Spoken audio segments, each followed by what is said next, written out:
Greetings and salutations. I hope everyone's having themselves a mighty fine day. Please like the video, subscribe, hit the bell, check the descriptions where you can find me and support me, do all the YouTube things. And Abyss has ended. Abyss ended at 23. The goal like Jordan. You already know what it is. Shout out to Curry Khan. And right now she's on a little bit of a break hiatus thing. I think it's already technically happened and she's back now. I know that we're like behind what's going on in Korea, but we will probably be covering a couple of special chapters for the foreseeable future. Let me know if you guys still want weekly discussions. I was thinking maybe because some of these are like a little mini arc, like there's 3 chapters to one. Should I wait until every little arc's over and review it? Do it weekly, wait until all the special chapters are done, and then talk about it in like one lump sum video discussion. Let me know what you guys are looking forward to, and let's hop right in.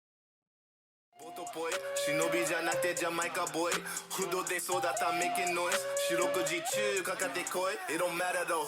Young nigga from Canada, brought from that bullshit and go like a matador.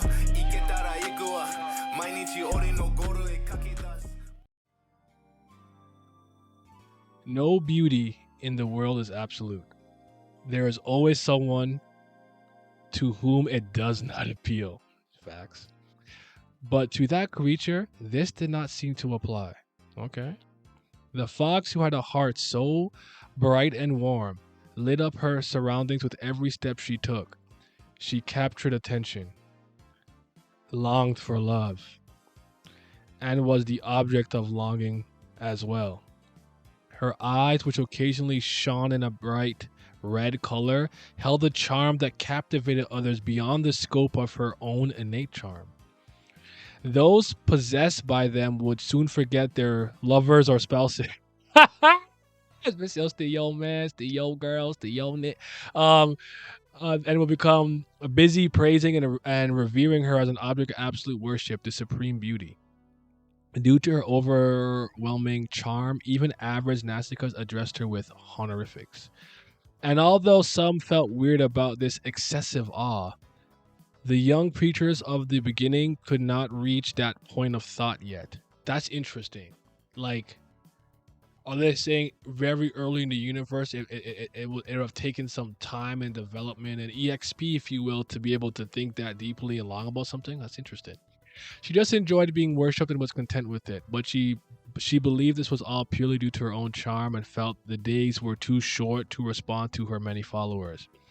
That's why she, at the time, did not care one bit about the elderly couple gazing at her with pity.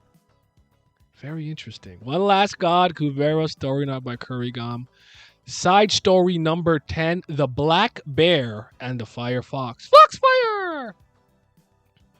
No, sorry, I had to shippo. You know what I'm saying? Yaksha, you're Rumiko Takahashi, already know. Did you hear? I heard that the number 1 and number 2 pairing of the Ganhavra clan broke up too. Apparently, Ganhavra vehemently refused Makara. So now only the Garuda and Ashura clans are left with their number 1 and number 2 pairings. I obviously don't know why, since it's obvious. It's the best obvious. Take 2. Action. I don't know why, since it's obviously the best possible combination. Isn't the Ganhavra clan better than us, though? Even though Ganhavra rejects Makara, he still pairs up with other top rankers. But our king, seriously, what's up with that? Hey, Firefox, do you have any thoughts on this? On what? You're our number 2 plus you're super charming. Look at that look. I won't lie to you. You know what I'm saying? I'm looking. You know what I'm saying? Respectfully. No, I'm not at the service. I'm not trying to. I'm find where the humans at. Where the ancient humans at. Where the bad ones at. Where Brilith at. Don't you mind that weird thing being attached to our number 1 as a lifelong mate? Especially when it's so weak that it isn't even close to making it to the upper ranks. Shuri name, aren't you also upset about losing your rightful spot to a thing like that? What are you even talking about? Why is that my rightful spot? Well, for the future of our clan, we must accept an excellent blood. Since you're so attractive, Shireenim, don't you think you'd be a good fit for the king's mate? I don't really care about that. When they get bored, they will break up. I wonder. I think those two are a bit different. It's neither for the pursuit of casual encounters like we are doing, nor for the purpose of breeding. If left as is, no matter how long you wait, your turn will never come. My turn? I never lined up in the first place. Is that how you usually see me? Is that looks like Hanuman? You didn't openly tempt him, but your eyes were always following him. Have you really never liked that old man? Exactly. That old-fashioned old man? No thanks, I'm not interested. It's true that Yakshanim is a bit boring. He might not suit your taste. Aren't you just self-rationalizing, refusing it when you can't have it in the first place? Damn. He said you can't pull him. He nicer than you. You can't get that nigga. She said, I'm ugly? Yo, hold on. This is a movie. Oh, damn. She got packed up. Think before you speak from now on. Shut up. That might be a thumbnail worthy. I could use that. That's funny. Sometimes when she grew tired of her followers, the fox enjoyed disguising herself as a human and blending in with society. Disguise was the fox specialty, so it was difficult to discover her. But occasionally, Nausicaa's with good senses found her out her identity. But because those who were going undercover in the human realm didn't like being entangled with each other, it was an unwritten rule to pretend that they didn't see each other and pass by as if they didn't exist. But that day was different. As the one who spotted the king's mate revealing even her Sura form amongst the humans, she couldn't bring herself to simply leave that place. What are you doing, Jambavan? Well, since there was a sick friend here, Jambavan, Yaksha clan Nastica. Are you kidding me? Come with me right now. Take the medicine I gave you and eat it. You'll be better. You'll be fine soon. Are you even thinking all by yourself in a place like this and without the king to boot? There are many who are stronger than you in the world. What if something happens? But Yaksha doesn't like me doing this. What? But Yaksha wouldn't dislike helping humans, would he? There are times when recovery transcendentals can't help. For things like congenial disorders, I have to make medicine by using my body and feed it to them. If I do not regenerate the wound, the human can live a strong life. You're saying you're ripping your body apart and feeding it to humans? Are you insane? Everyone would oppose that, not just that old man. I've been doing it ever since the very beginning.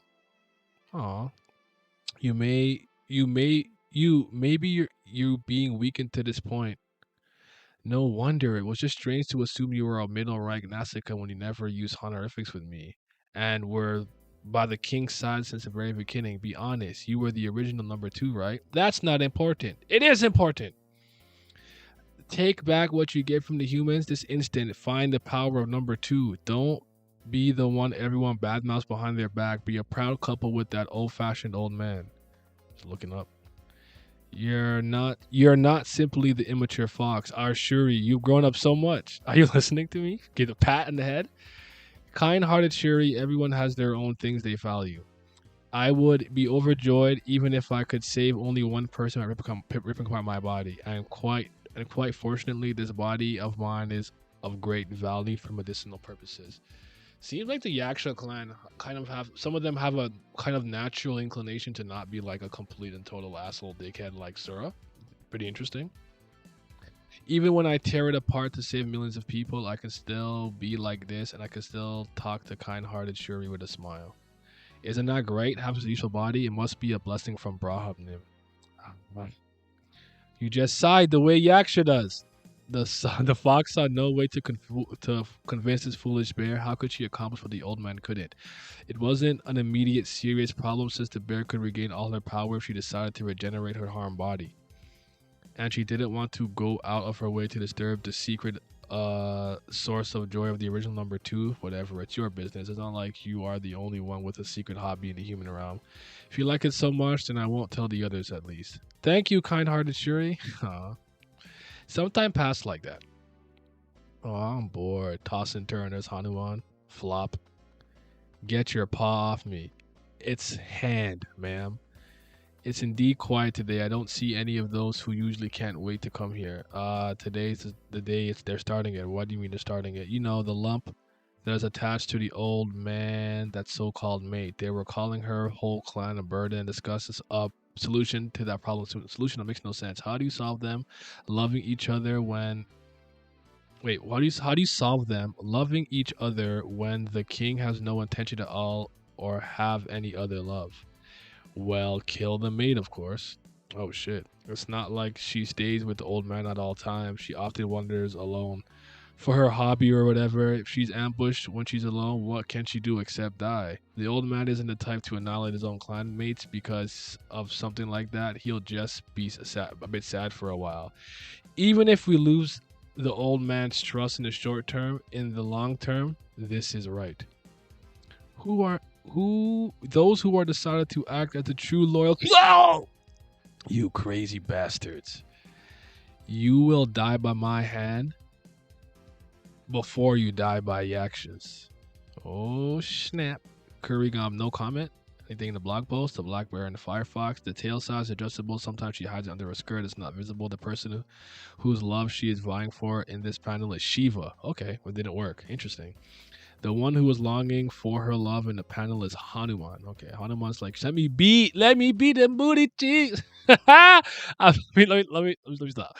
I intended to draw a fan for Shuri, but forgot in the next panel. Peputan wasn't there because she's one of Shuri's followers, but it seemed like an insider meeting was happening. Childlike innocence. You have asked a lot about Jambavan's source attribute and her hair and eye color. Her source attribute is earth. Her hair is brown. Her eye color is between yellow and yellowish green. Instant respect.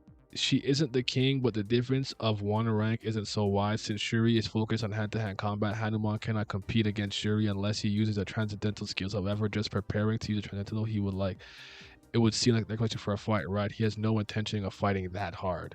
Dangle, dangle. It was Shuri who strung him up. This was good. This was good, longer than I thought it was going to be. For some reason, I probably assumed it was going to be shorter, but we're going to get a little bit more insight into the actual clan and some of the inner workings there. I think the Black Bear and the Firefox had 3 chapters initially, so stay tuned and let me know if you guys want. I'm gonna for this one. I'm definitely gonna have a discussion about it, but let me know if you want the weekly discussion to keep going and whatnot. And let's get it. Shout out to the Patreon gang. Shout out to my certified BAM lovers. I appreciate y'all. Gotta show love to the Priests of Fire. You already know what's brilliant, gang, over here. But I gotta give a huge thanks to my tier 3 subscribers, the 5th Zen Gods. Shout out to Zodiac, Sunny Katapali, Simi, Scobe, Revenant, Lucky Roo, Lazy Dragon, Chris, Johnny Rogers, Irene Sharda, Triss, David Langstaff, Childish Nujabes, AJ, and my boy Big Abdel. Your support is greatly appreciated. Thank you.